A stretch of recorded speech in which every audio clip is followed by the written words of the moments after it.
G'day everyone, it's Simon and Heath from You&Me, Personalised Property Services. Today, we wanted to answer some of the frequently asked questions we get. One of those frequently asked questions is, what are R codes? What do R codes mean? Heath, what are R codes? Cool, so they're residential codes. Okay. Essentially what they are is how much space, how much land you need per dwelling. Yes. To be able to fit that dwelling inside the block. Does that make sense? Yeah, okay, so you've got 1,000 square metres of land. Yep. And depending on what suburb, what council you're in, it will come with a certain R code. Correct. And that R code is going to determine what you can do with that 1,000 square metres of land. Exactly. So let's put it into, again, a real time. Yep. We have 1,000 square metres of land. Okay. With an R code of R40. R40, yep. Which essentially means that you have to have a minimum of 180 square metres per land dwelling. Per lot? Yep, per lot. Yep. And an average of 220. Okay, so that means one could be 180, one could be 240.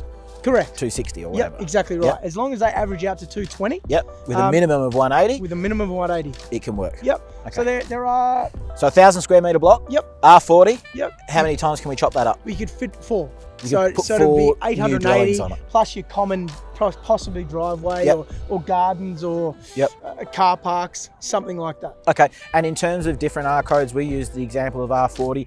How low do the R codes go? Yeah, they go down to R2, okay, which is 5,000 square metres. And that's probably going to be resident.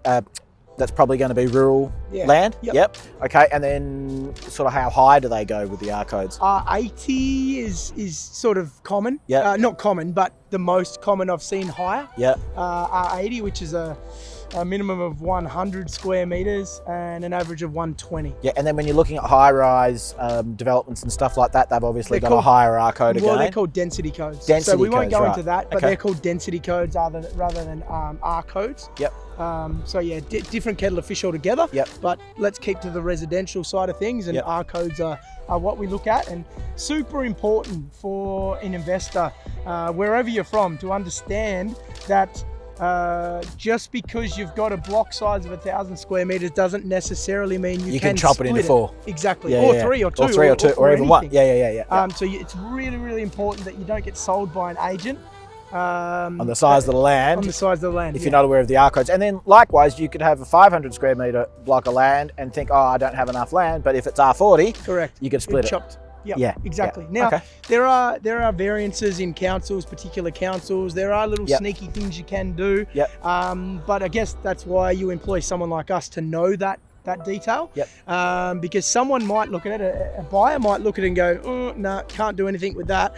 We come along and go, actually, because of this, this, and this, and in this council, you can do exactly what we want to do. Yeah. So realistically, guys, if you're out there and you're looking for a block of land, or you're looking for a home that you could keep and subdivide, or you're just looking for a development option, you need to have a clear understanding of the R codes. But as he said, within that understanding of R codes, there's a lot of things, a lot of nuances that you'll pick up from being in the industry as long as us to make certain things work that other people think couldn't work. As always, guys, until next time, happy investing.